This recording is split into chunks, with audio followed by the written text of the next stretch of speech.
across the USA. Hey, I'm in water country. Everybody be serving. Hey, Serving USA, serving USA, Cowabunga, dude. serving USA, serving, serving, Oh, serving, serving.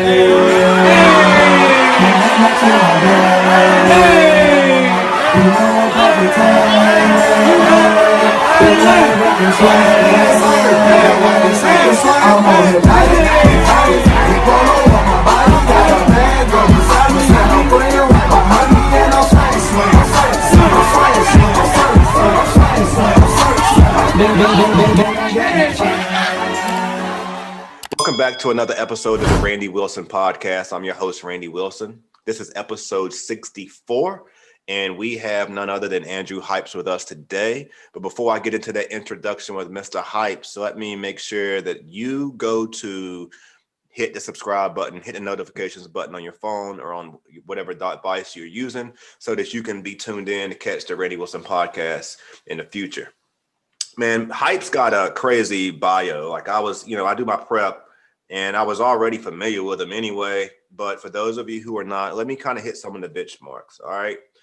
Waynesboro, Virginia native. And I know about that because I used to go to Emory and Henry College. Okay. So I used to take that drive to 64 to 81. And when I first recognized that was where he was from, I was like, okay, I get it. I know exactly where he's from because I went to college with a lot of folk from that area. Been in the music for a long time and inspired, I would imagine, some by your father. Is that fair to say? Definitely, bro. 100%. Yeah. Andrew would spend his adolescent years watching his dad play drums and listen to all genres of music from hip hop, funk, rock, pop, R&B, soul. So, just to give you that basis, Andrew's also very well known recently for producing Mad Skill's Wrap Up, which we're going to get into talking about that.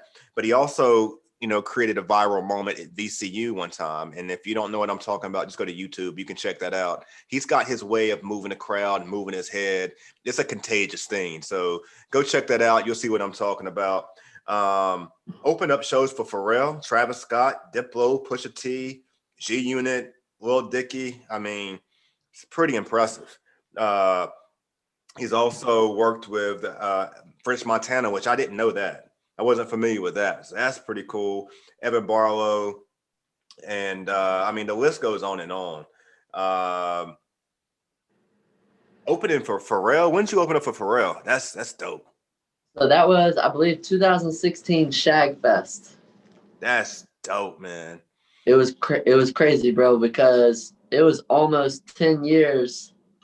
It was almost 10 years earlier that I was paying $120 to see him on the Glow in the Dark show with Rihanna, Kanye, and Lupe. So it was just one of those moments, man. Surreal moments. Yeah, super surreal moments. Like I don't need the bio really. If you're not familiar with Andrew Hypes, you just got to go tune in. I mean, recently I seen Timberland on Instagram vibing out to your music.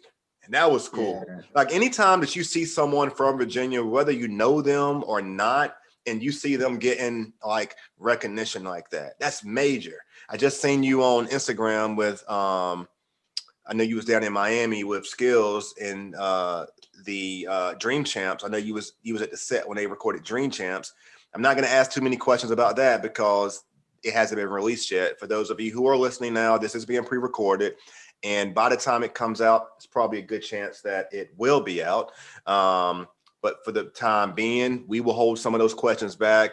We may try to see what we can get as far as like what the experience was like or whatnot. But I'm not going to ask too much for details as it relates to that. But Andrew, I mean, you are like I think when people talk about Virginia hip hop, and particularly on the production side, they can't leave your name out of it. I mean, you really have made some strides in the music. They can't. I mean, I don't know if you breathe it hard. I mean, we got the legendary Bink and the Knots, and we know the history of what Virginia has. But there's also a new wave, whether we're talking about Keno Beats or Raja or I feel like yourself. It's like you've really developed a name of your own, and from Waynesboro at that. Like, I mean, you Waynesboro famous for sure. Like, yeah. Yeah. No, that's funny, bro. I appreciate it. I appreciate it. It's been a journey, man. But I'm blessed to call some of those guys like Bink and Skills. Obviously, like they're like my OGs, like mentors. Bink's one of my good friends, you know. So shout out Bink, Knots, all those guys. Yeah, all those guys, Lex Luger. I mean, Virginia is I think Virginia is legendary for creating sounds. And a lot of times in these clubhouse rooms, people be talking about the Virginia sound, the Virginia sound. Like personally, I don't know that Virginia has a sound. I don't know. What I will say is that I think Virginia has created sounds for hip hop in general, and the sounds came from here, but we never like owned them necessarily because there was another artist from another area who was pretty much rapping over the beat. But I don't know. I'll be interested to get into that conversation with you about the Virginia sound. Let's just start there because the reason why I say that I'm not sure if Virginia has a sound is because Virginia is so eclectic, it's so diverse. I feel like it's like the gumbo. You know what I'm saying? We at the north of the South, but we're at the South of the North, kind of, So it's like there's so many sounds. Like I don't really know how to describe it other than that. What's your Yeah, take? I mean that's a great way, in my opinion, to describe it, man. I mean, Virginia is such a melting pot of the North, the New York sound, the boom bap, but you've also got those South elements, and yeah, man. I mean, it is Virginia is a huge a melting pot. I mean, we're influenced by so many different things, and then having guys like Tim and Pharrell that really kind of took it to those worldly places. That's of course what guys like myself draw inspiration from these days. But yeah, man, a huge melting pot of inspiration here. Tell me, I think that like I'm a boom bap fan of music, but when I look at streams and I look at numbers, I feel like the trap scene in Virginia, the street music, I feel like the numbers are there more so than on the boom bap sound. Would you agree? What's your take? I mean, I would definitely agree. Of course, there are your real hip hop heads here. Shout out guys like Radio B, Yeah. Michael Millions, Nicholas F. Like, those guys. I mean, it's here. I do feel like like you're saying that the trappy, the more trap sound is more populated. More popular, I Yeah. guess. I guess as far as plays, but Yeah. at the same time, I'm looking as as a far as numbers. Yeah. Streams. right, coming from a DJ standpoint too, though, people have to understand that a lot of boom bap isn't going to get played so much in a club setting. Yeah. It has to be like a special kind of thing, like Yeah. a boom bap night, if you will, Yeah. something like that. So I mean, I definitely understand the more streams. I mean, club is always going to be more prone to trap, in my opinion, Yeah. than a boom bap. Yeah. But I mean, we also see it in radio though, for what it's worth. I mean, and that's a whole other conversation, because there's different perspectives in regard to the value on radio. I did an interview with Mike Street recently, and obviously Mike Street being a program director in radio for 30 plus years, he's gonna probably tend to the side more of radio, understandably. But you could talk to someone else who's in the digital side, and they're gonna differ. Mike would say radio is free and it's the longer and it's where people are going to have access to music first. This is what he said, and we've already incorporated into digital anyway. But I mean, again, I think it's just a matter of perspective and conversation. The one thing is numbers don't lie, but you don't. When we talk about radio play music, Nicholas F, by the way, is like one of my favorite artists of all time anyway. He's one of my personal favorite. If I'm going to put out my favorite 5 artists, he's going to be in the conversation currently. Yeah. But we just don't get a lot of that in radio. And I think, maybe we have to look at the ears of who's listening to radio as well. Maybe that's right. Right. Definitely. I agree. So let's get a little bit of your story out of the way for those who don't know. By the way, I'm originally from North Carolina, so there's a strong North Carolina following that supports the show. But let's just kind of get into it, like starting maybe like once you recognize that this DJing thing was going to be like a serious endeavor for you? Like that started at what age? Oh man, my mom and dad first bought me. They bought me a one turntable and it was a Stanton belt drive turntable and a Behringer mixer for, I want to say it was my 15th or 16th birthday. They didn't even buy the other one, so I only had one at first to practice on, and I feel like maybe at the time they were just like, we're not gonna go all in. We're just gonna see if he gravitates towards it and stuff like that. So yeah, so I got started around 15 or 16 DJing.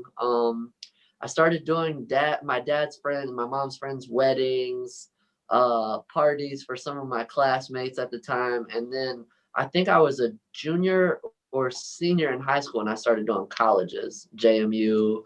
I started going to Harrisonburg a lot. And so yeah, I would say DJing started around then, 15, 16. Okay. And then once you got to college, did you go to college?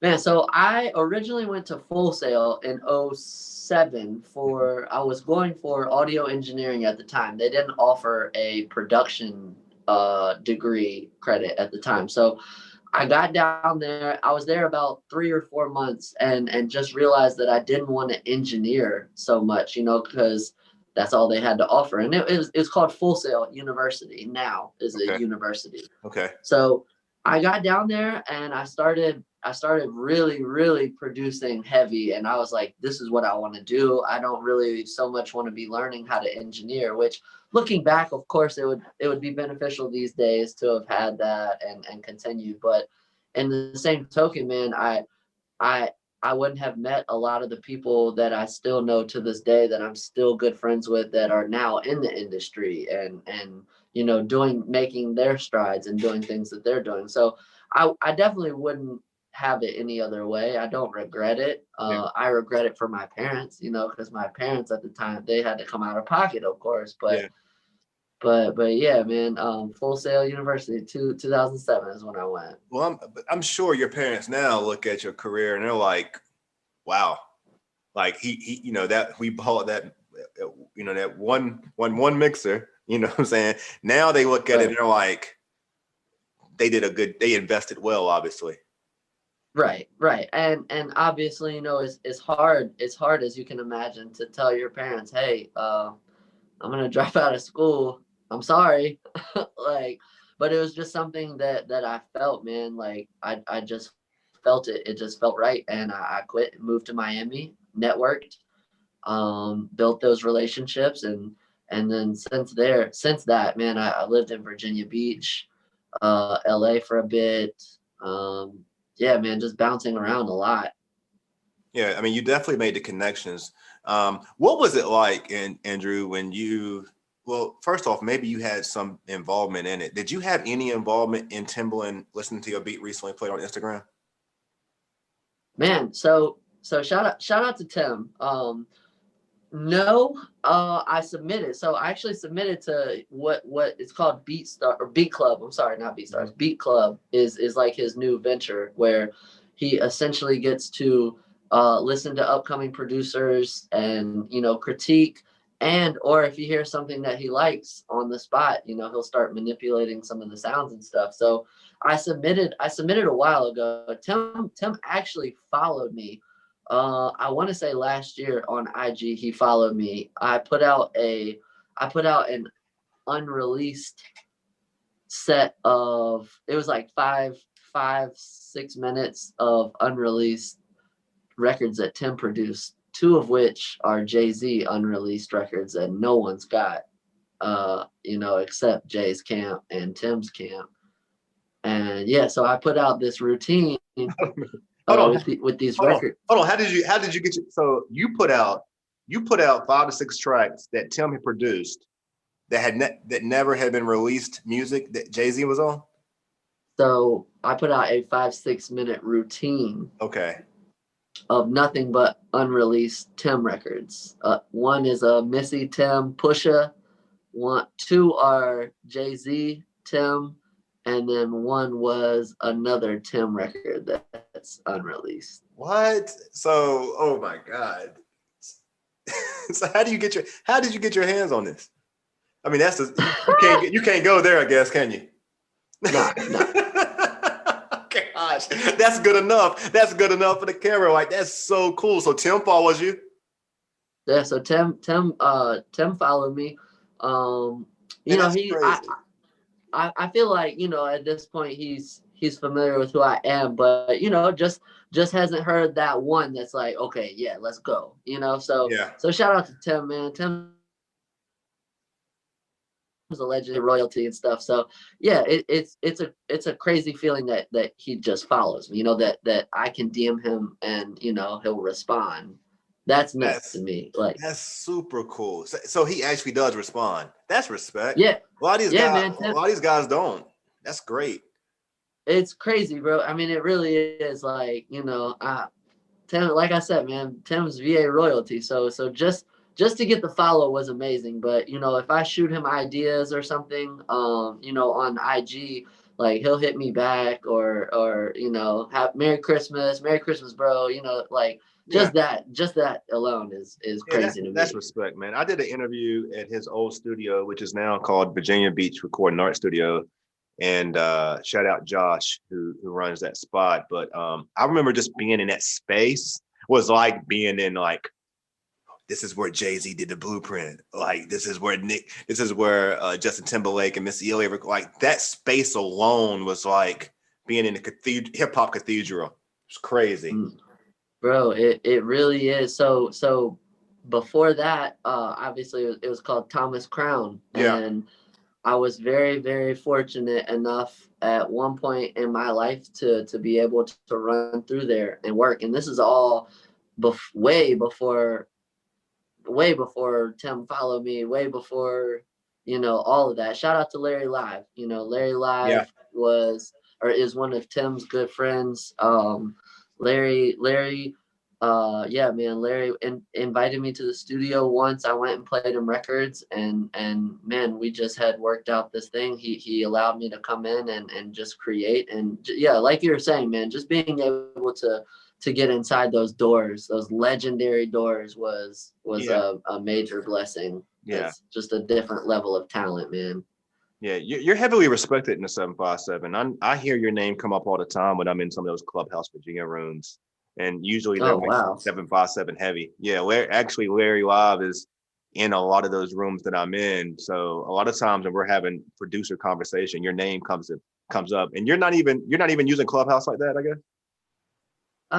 Man, every now and then I'll hop in a Clubhouse with Bink, you know, every now and then. Yeah. But yeah, I haven't really, like, don't get me wrong, I've made a few connections, you know, that have played some roles recently. But I feel like if I really did get involved with it, that it could definitely help more. But Clubhouse is dope, man. Clubhouse is sweet. I was crazy about it the first month, and then I've kind of chilled out a little bit. But I definitely did make some connections, and I think for producers particularly, like it's definitely a lane there. It's just a matter of utilizing resources. But man, so you know, you and I were talking offline a little bit because I noticed you got some exciting things coming, man. I mean, I'm really interested to see, like, let's just talk a little bit about what you've been doing and give us a little bit of an idea of what's possible to come with you, you know, as we're breaking out of the pandemic. I think we're breaking out of the pandemic soon. Man, I feel the same way, bro. I've been telling all my DJ friends, like, I feel like, you know, 5 months, 6 months that it's going to be a lot different. I think it'll be getting back to some sense of normalcy, you know? Yeah. But, man, I've been, a lot of people don't know, but you know Jay Pharaoh? Yes. So Jay Pharaoh and I got a project coming, which is crazy. Jay's one of the most talented guys I've ever worked with. He's an incredible rapper. Jay's dope. And mixing that with his impressions. Oh, sorry. No problem. Probably had a phone call. Sorry, it's all good. It's all good. So mixing that with his impressions, which is the album, you know, Jay's got his verses, and then he's got a couple other surprise verses. So that's gonna be super dope. Again, shout out Jay Pharaoh, man. That's my guy, Virginia. I got that coming, which is super cool. I've been in Atlanta a lot the past couple months. I've been doing some work with like Polo the Don's camp. His engineer is one of my best friends and stuff. So I've been in there with some writers, singer-songwriters out there working. What else, man? I've been submitting a lot to a ton of different I got a lot of records in the pipeline, you know. Still I don't want to say too much because I hate jinxing stuff because I feel like that always happens. Yeah. But submitting a lot of records. I've been working with this singer-songwriter named Ink. Her IG is Spill My Ink. She's, if not the most talented songwriter I've ever worked with. Songwriter, singer. Like she's an alien, bro. She's an alien. You'll have to check her out. She and I have a project. Say again? No, I will check her out. I'm not familiar with her, but I will.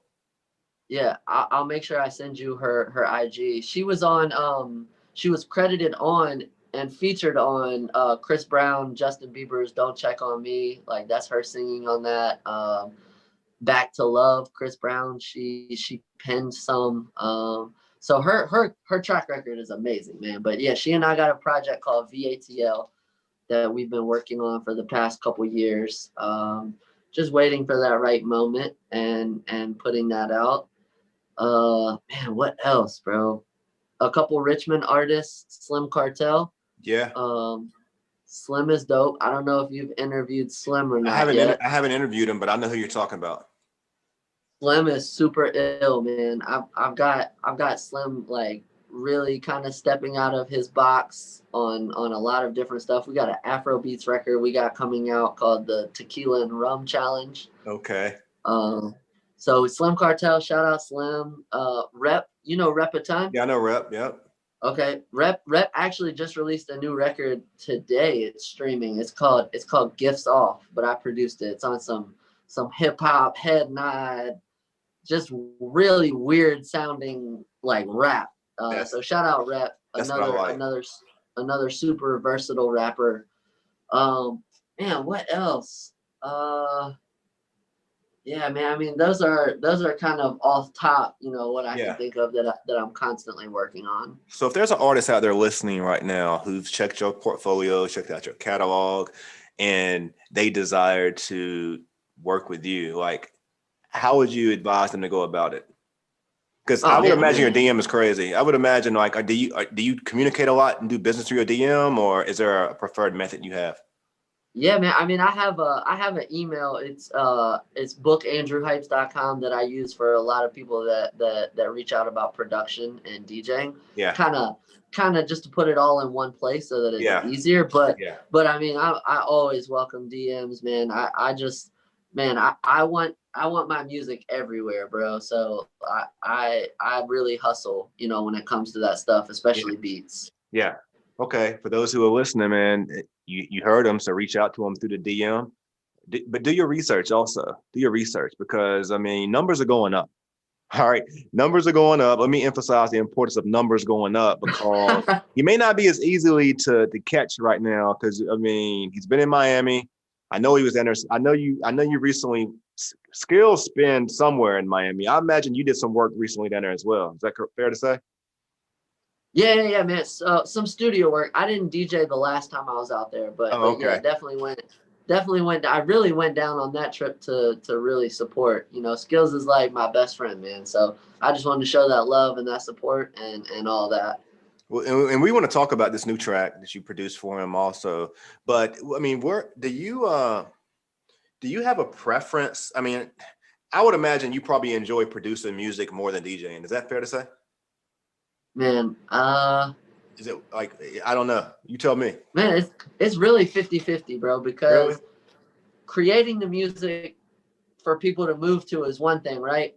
But playing it and seeing that reaction, seeing them move, that's another. You got your own, and you got your own type swag to it all too, though. So I mean, you definitely you can tell that you definitely enjoy getting a response from the crowd. I think as a fan of music, that I enjoy that as well. I enjoy that just as much when I feel like there's a relationship between the music and my spirit and the DJ. So Of yeah. course, that's the goal. You know, if I didn't impact how you felt that whole night, I didn't do my job. Whether it was something that I played of mine or just me DJing, like So I what didn't do my job. so what influence did you have in impacting skills as a DJ? Did you Oh have some man, influence? I honestly I couldn't take any kind of credit for that. A lot of people don't realize, you know, obviously he toured with Jeff years and years. So him DJing came, I mean, he's been doing that for a minute. So I wouldn't say that I had any real influence other than I want to get, you know, we'll send each other clips, you know, like he'll always challenge me like, yo, Skills is technically a nice DJ. A lot of people get it twisted. A lot of people don't know that, but yo, Skills is nice. I mean, I know But he's yeah. nice. I know he's nice. I know it's like when you've rapped for so long, and he's been DJing for a while too, though. I mean, so it's like I think we've been saying it now, and he's still doing it. And so I mean, respectfully, we gotta give him his fair share. But I think it's hard, like when you've been known for something for so long, and then you cross over into something else, like getting that credit. It's like from a basketball player, like Steve Nash played basketball for years. He was a phenomenal player. Now he's a coach for the Brooklyn Nets. You know, they're not doing so great. So it's like people are going to have to give you time to get comfortable with you in that. And I think from a fan standpoint, Skills got his fans that love listening to him DJ. He's also been able to bring a lot of those from rap to him. And he's also created his own fan base, probably just based off DJing, who may have not even been familiar with him rapping. But I thought because y'all's relationship that you might have had some type of influence. That's all. Yeah, I mean, maybe I don't know, man. I don't know. We always kick back tracks back and forth, you know. So maybe in that sense, like, oh man, that's dope. Like, let me get that. Send me that. You know, maybe in that aspect. But man, Skills is he's been killing the DJ scene. Like, you know, he's done the do-over, which is like, that's one of the coolest things as a DJ, you know, that a DJ can do. So yeah, Skills he's made incredible strides in that world for sure. He actually DJ'd my wedding. Oh, really? I didn't know that. That's cool. Wow. Yeah, so man. y'all's relationship is real personal at this point, man. Yeah, man. So give me the background on that relationship. Like, how did y'all become so close? Man, me and Skills' story is crazy. So I met Skills in 2008 in Virginia Beach. I was running through, I wasn't doing any work, but I was running through Elusive Media, Show Me, yeah, shout out all those guys, Show Me, Charlie Fair, Tash, all those guys. So I was running through there. I talk to some of those guys all the time. Okay, yeah, man. Oddly enough, I've literally known all those dudes since like 2007, 2008. And Skills was at Elusive Media. I think he might have even been shooting the Don't Act Like You Don't Know, the video with Freeway. Okay, yeah. And one of my friends at the time, because my company name is Student C Productions, which I'll have to tell you that story some other time. I can't get into that one. No problem.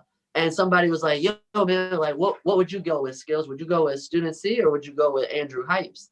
And Skills was like, you know, is that you? Is that your real last name? And I was like, yeah, that's my government. And he was like, oh man, like you got to go with Andrew Hypes. So that was the first encounter. And then I met him like 2 years later at a Common Lupe show in Charlottesville.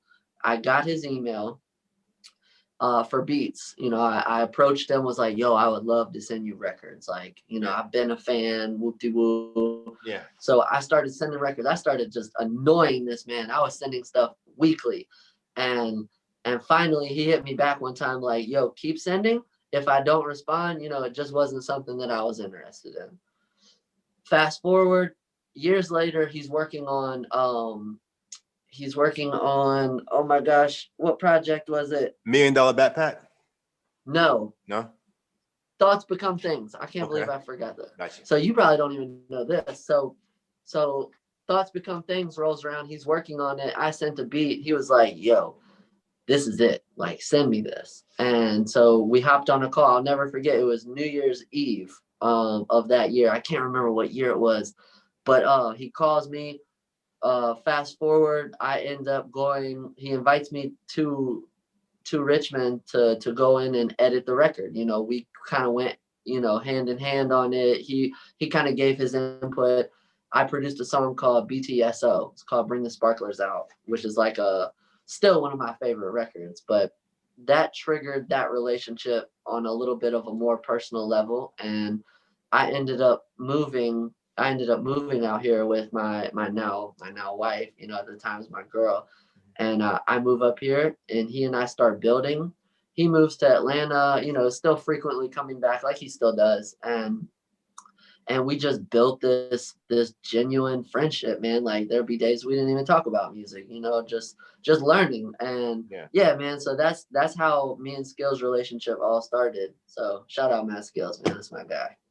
Yeah. Also, shout out Mad Skills because we just had another Mad Skills Day annual celebration, which was kind of hard to celebrate it during COVID, but right. Definitely want to give much love to Mad Skills, the Virginia icon, hip hop icon. He deserves every bit of the attention and recognition that he's received. A legend. And probably needs more, to be honest with you. Agreed. Well, I'll transition this. We'll move off Skills, but I got to talk about a little bit. Not going to dig into the details. We can't because this hasn't aired yet. But can you at least share with me the experience of being on the Drink Champs set? Like, we don't have to get into the details of the conversation or anything, but like, what was it like, you know, being on a set of Drink Champs, which is like my favorite. It's definitely my favorite hip hop podcast because they do it right in honoring the legends of the game. And no disrespect to any of the other podcasts, but it's just not there's not a Drink Champs. I love Joe Budden's in general, but I love Drink Champs more. It takes a while to get into it sometime. I'm with you, man. No, it was an amazing experience. It was cool, man. Like when Nori got there, it was so dope because like when Nori got there, man, he walked by everyone that was there, and it was probably like between 25, 30 people, maybe total. Mm-hmm. But man, as soon as he walked in, he just literally dapped up everybody. Super cool, like no Hollywood stuff. Everyone on set was mad cool. The Revolt people were cool. Like it was a super dope experience, man. Just seeing how they actually do it in person. But EFN, Nori, all those dudes were. It was a very like comfortable scenario, you know? Yeah. I know the interview is about Skills, but can you share with us, you know, did Virginia, I'm sure Skills made sure that Virginia as a whole got its recognition. It wasn't probably all about Skills because you can't talk to any Virginia artist and it not be about Virginia at the end of the day. Right. Nah, man, of course. You know, he definitely got into detail, you know, about Virginia and you know, his connections, how he got on. Mm-hmm. He shared some amazing stories, man. I wish I could go into detail. Yeah, I know. I'm not even gonna press you, man. I can't. This is something we need to wait for and see. So for those of you who are listening, if you haven't seen it yet, you need to go see it because I'm sure probably by the time this is out, it's gonna be out. I'm sure that did you make the offer to send Nori some music? Man, you know what? I actually didn't. You know, I if that opportunity presented itself, you know, on that, because we got to like talk, but super briefly at the end. Yeah. So my friend, shout out to DJ God Now. He had actually arranged. So this is kind of a side thing, but at the end, there was a food truck that my friend has his own. It's a vegan lemon pepper chicken sandwich. Wow. And it is lemon pepper chicken. Okay. I know it's hard to make sense, but it is one of the most amazing. So shout out Organic Food King. So at the end, they had a food truck outside, you know, so everyone was kind of, you got to politic a little bit with everybody and talk, but you know, yeah, that opportunity didn't really present itself, but I'm sure in the future, you know, I'm sure it will. I mean, you've made your trips around the country, man, and beyond, even more than I know. Like, how do you go about? Do you have a method in regard to how you go about approaching people that you want to send music to? I mean, like, are you? Does it have to be methodical and strategic, or you just like? Do you choose to be aggressive at times with it? Like, what's your approach?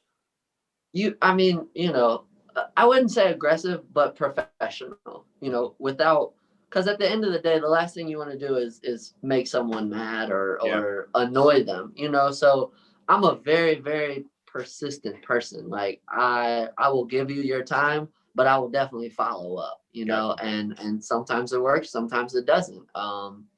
It's it's worked a lot.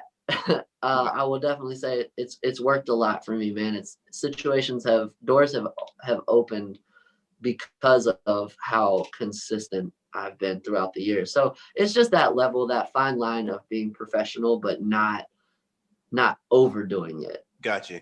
What have been those moments in your career that have been like wow moments for you? Moments, things that have happened, and you've been like, wow, that really just happened. Like you gave the example of Tim. I'm sure have you had other moments like that? Man, yeah, I got a crazy moment. Recently, actually, I did a beat recently, and high energy, up tempo, and Missy follows me on Twitter, and we really haven't like converse like that. And one day I was just like, yo, I got a record for you. I'm gonna send it. And I sent her a link, and she hit me back like 5 minutes later. What did she say? Something like, yo, this is fire or something. And in my mind, I'm like, yo, just record it, just cut it then. Like, let's go. And Yeah, so that more recently was one of those moments, just because it's like, yo, you're Missy Elliott, like you're a Virginia legend as well. You're a yeah, god. So yeah. so it's like that was one, man. I had another opportunity several years ago, which I don't know if you knew about or not, but I had another video go viral where I made a track using an electric shaver, like a face trimmer. It No, went I don't think I'm familiar with this story. So I'll have to send you the video. So video goes viral, World Star, like all those places posted, but it's me. It shows me like shaving and then looking at it, and then I'm like, oh yeah, I gotta sample this. So I'm like holding it up to the mic, I sample it, I do this like trap beat out of it, and a representative from IBM, the computer company, reaches out to me and is like, yo, we have a lot of money for a budget. Like, let's come up with some kind of formula that this could make sense in our world. And man, sure enough, bro, they ended up flying me to Montpellier, France, London, Poughkeepsie, New York, upstate New York, and then I got to DJ in Vegas for their little convention. And basically what they had me do was they flew me to all these places to go inside of their data centers and sample sounds and create music out of them, which I debuted in Vegas. Wow, that's crazy. So that when I got that call that day, it was like, oh wow, because that was my biggest paycheck I have ever received for music, and it was cool.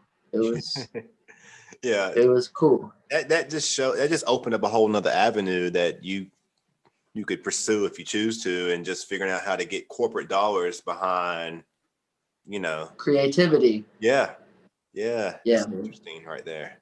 I don't know. I may have read something like that, but I don't think so. I mean, not like hearing it from you. It's like now I gotta go check that out.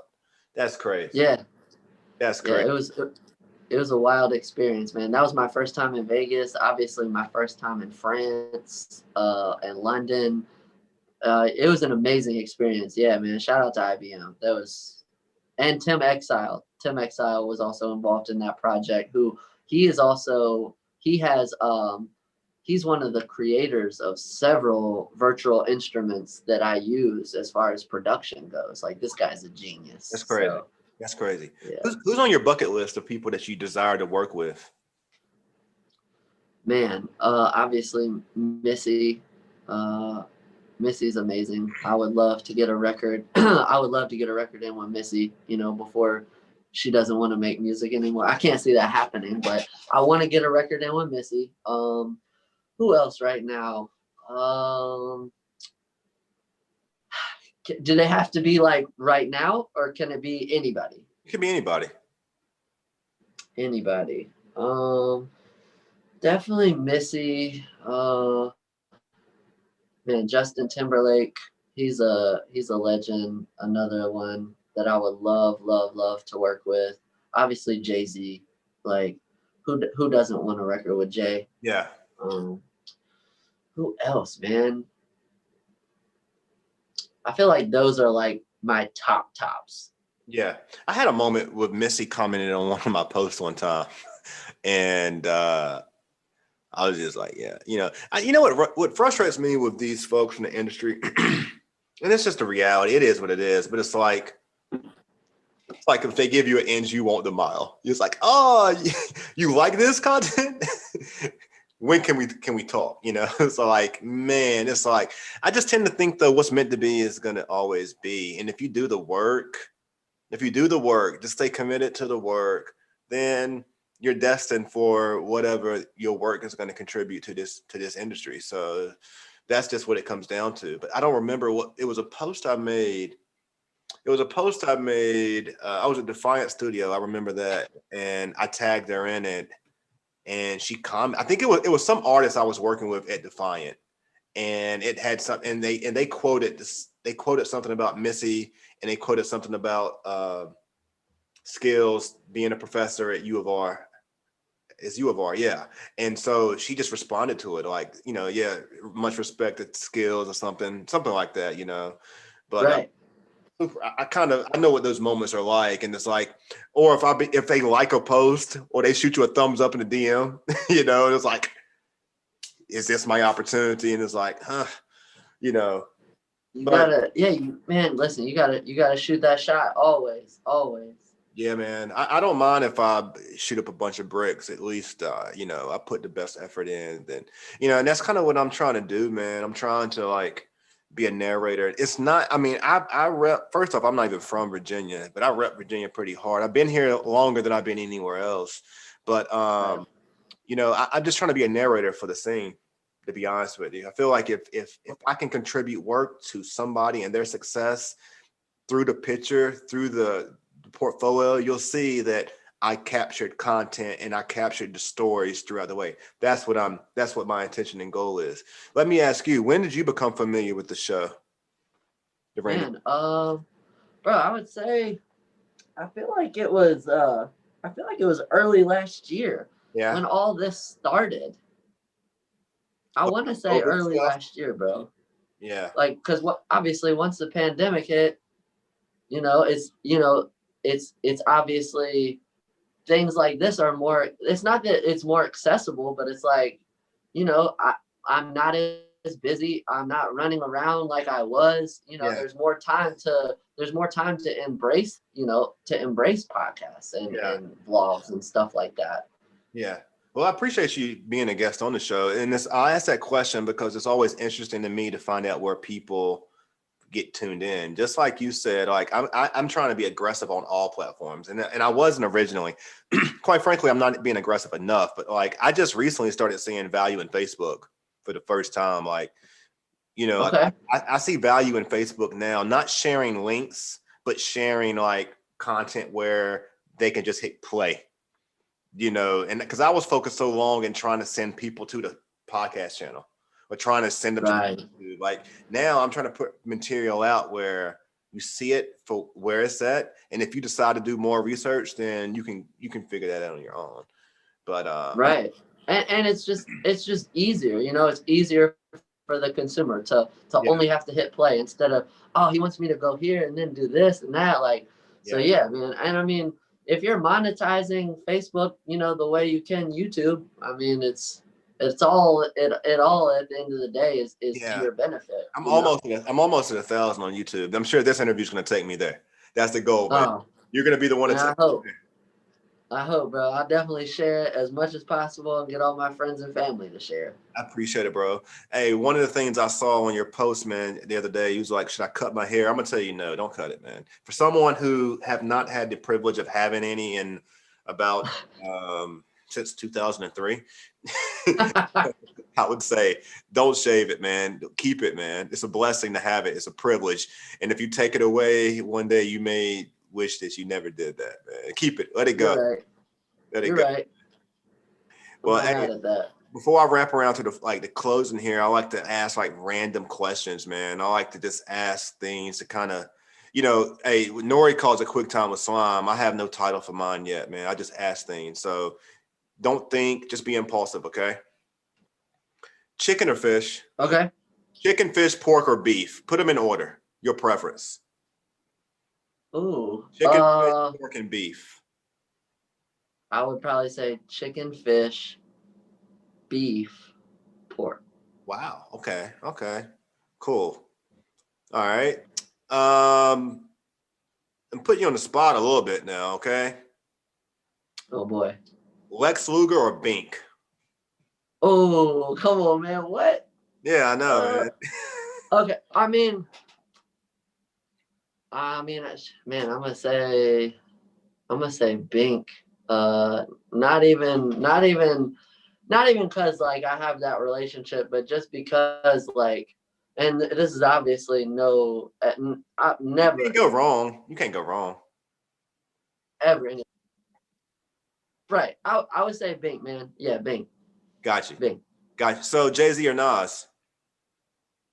Jay. Definitely. Big or Pac? Big. Has there been anybody more impactful in music from a female side than Beyonce? Ooh, man. I mean, shoot. I would say Missy. You think Missy has? Yeah, I would 1000% say Missy because Missy just broke so many boundaries. Not that Beyonce didn't, right? But sonically, Missy was always very different. She was always left field, and she's been that way from the jump. Yeah. Where Beyonce came in, Destiny's Child, and again, I'm not saying that Beyonce doesn't have her thing, but I feel like versatility and just being outright different is Missy. I think when you think about Missy Elliott, like you can't put, like just from a lyrical standpoint, you can't bring, gender has nothing to do with it at all. Like when we look at Beyonce, we look at her as she has a beautiful voice. She can sing. She's a beautiful talent, beautiful all the way around. But she falls into the category of female vocalists. When you look at Missy Elliott, you just look at her as like hip hop artist. I don't think gender comes into play at all. And also, we got to keep in mind, Missy was writing for Aaliyah. Missy was writing for a lot of people, like aside from her own thing. So I would say Missy. I met a guy recently. His name is Hannon. Does that name ring a bell to you? That's my brother. Yeah. So he does some work. Doesn't he do some work with Missy? Hannon just did. Yeah, man. Yeah. He's supposed to be he's supposed to be like someone I'm supposed to follow up with soon. So like I was thrown off like to think that Missy would even have like other writers and stuff around her. Like I was like, really? I wouldn't even imagine that. So from my understanding, when she's in the studio, no one's in there unless Hannon. See, Hannon, was a part of Tim's camp. Like a lot of people don't know Hannon. Have you ever seen that clip of Jay? Or no, I'm sorry, not Jay. It's Kanye and Tim in the studio together, and they're working on Stronger. I don't know. I don't know if I've seen it. I probably have, but I gotta look that clip up. Hannon is in the studio with them on it. I believe it's an ASR 10, and he's showing Kanye these kicks for Stronger. Okay, and that's great. Yeah, man. Hannon is one of my good friends. I actually met Hannon at Tim's studio at Thomas Crown years and years and years ago, and I of course knew who he was when I saw him, and was like, bro, I would love to get you to come in and you know, critique, listen to some of my records and stuff. And I've been fortunate enough these days. I've got a couple records that I've produced that he's touched on. And nah, yeah, shout out to Hannah, man. Yeah, I haven't been able to do anything with him yet, but at least that shows you my range of like, I'm looking, man, I'm studying folks, man. Like, and it's cool to me when these folks learn about what I'm doing as well. It's like the synergy. So he's on that list of folks I'm supposed to be following up with down to 757. Yeah, make sure you do that one. I definitely will. Let me see here what else I want to throw on you, man. It's always interesting to get the perspective. Let's keep it in the producer lane, though. Who's your favorite producer of all time? Do you have a Prince. favorite producer? Who? You said Prince, the artist formerly known as Prince, the symbol. Bro, he's the greatest of all time. I ain't gonna lie, I was always more Michael than Prince. I just couldn't deal with a man with his butt out. I mean, I just had a hard time feeling comfortable with it. How did you feel comfortable with that at such a young age, dealing with like perceptions and, you know, stigmas? Like, how did you deal with that as a Prince fan? My dad got me on Prince early.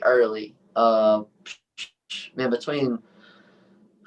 it was definitely elementary school. I was listening to Prince. Like the dude, my dad taught me that like Prince was just the baddest man on earth. And yeah, he was very flamboyant and even feminine, but at the same time, he will leave with your woman. Like he would talk really deep. Right. Yeah, Prince was he just had it, man. Yeah.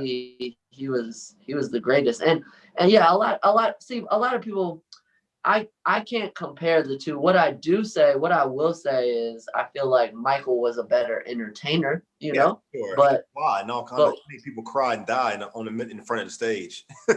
Man, but when it came to being a true artist, you know, Prince wrote, composed, played every instrument. Like it was all Prince. Yeah, you gotta give it to him. I agree with you on all of that. You mentioned Elusive Media. I know you mentioned Show Me. Do you know Kurt Bowens? Yeah, he has an artist named Pretty Boy. You familiar with Pretty Boy?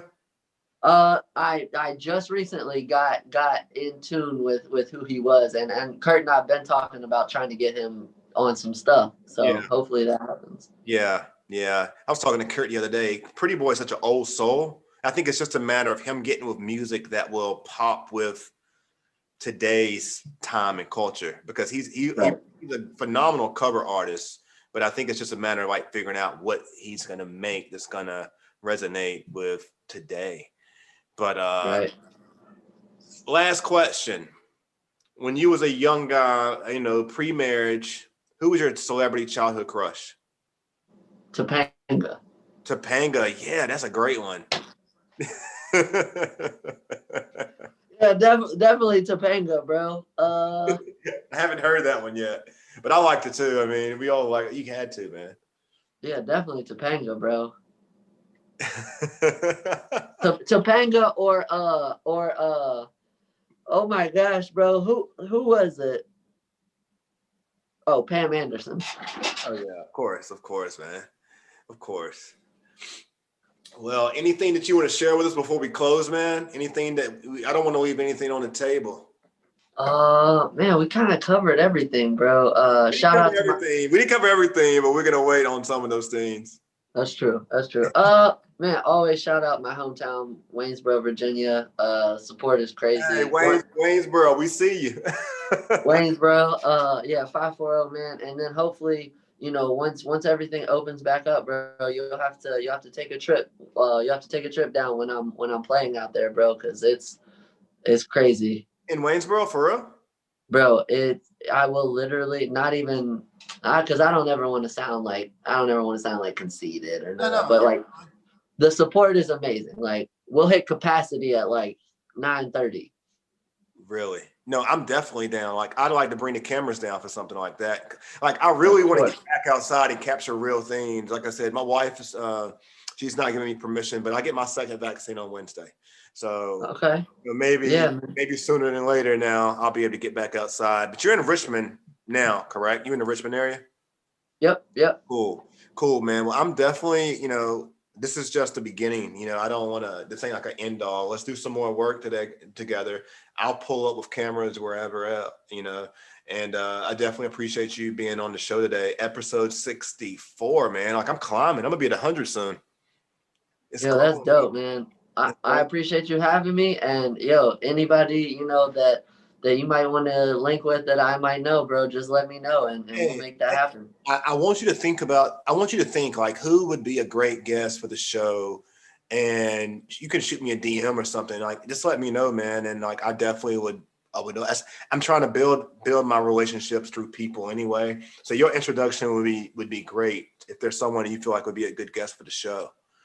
And Of course, bro. we're gonna move this thing. We're gonna push it, share it. For those of you who have tuned in, thank you guys for tuning in. This is episode 64. You can learn more about me at randywilsonpodcast.com. I'm on all podcast channels except SoundCloud. I don't know why. It's an issue with Libsyn. We'll figure that out later. But if you listen to podcasts, go to Spotify or randywilsonpodcast.com. If you watch them, go to YouTube. You can also see this one on the IndieTube as well. And be sure to drop a comment. All right. Appreciate you guys. Thank you, Andrew. We'll be talking, bro. Thank you, man. Appreciate it. Thank you, sir. We'll be out. All right, bro.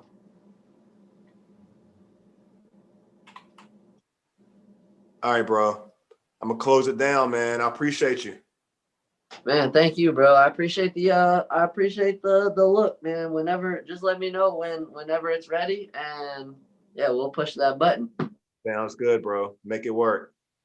Thank you. All right, buddy. I'm gonna talk to you soon, okay? And I'll let you know a couple ideas. Sounds good, man. I appreciate it. All right, man. We'll talk soon. All right, man. Peace. Peace.